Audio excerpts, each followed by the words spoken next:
a tremendous amount of storm surge. Pretty much in the entire Big Bend has a huge water rise right now, and even here where I'm at in Cedar Key. Inundated by Idalia. This is the biggest storm surge they've ever gotten in Cedar Key, sadly, and you can see how it's come into people's homes. Businesses and homes underwater.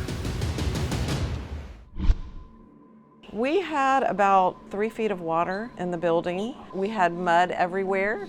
But being on a barrier island means building smarter in Cedar Key.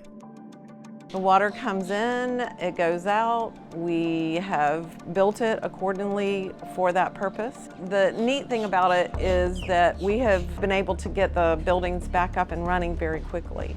We knew this building was going to flood, but it really was set up for it. We poured a lot of concrete to ensure that this building was stable for the future. Resiliency in the form of flood-proof construction, helping businesses recover quickly. We opened our stores and we had the vacation rentals available about 3 weeks after the storm. A big blow to the Big Bend that could have been much worse. This is one of the lowest lying coastlines in Florida. We are very vulnerable to storm surge. The University of Florida Nature Coast Biological Station built living shorelines around the coastline of Cedar Key. We had been working with the city on the living shorelines approach. We did a lot of work with the community. It was a multi-step process. Overall, it was more than about $500,000 in funding for these shorelines to be built, which is very cost-effective.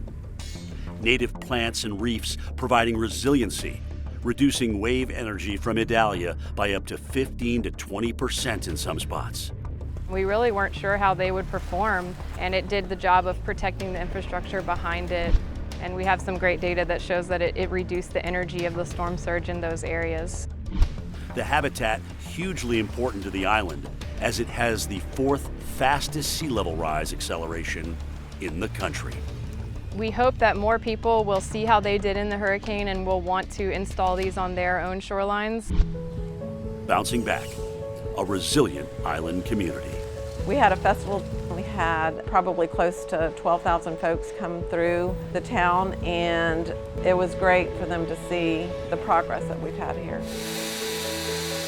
It's not as fast as we'd like, but it's pretty fast. We've done a good job. Resiliency is living it, doing it. Cedar Key is strong.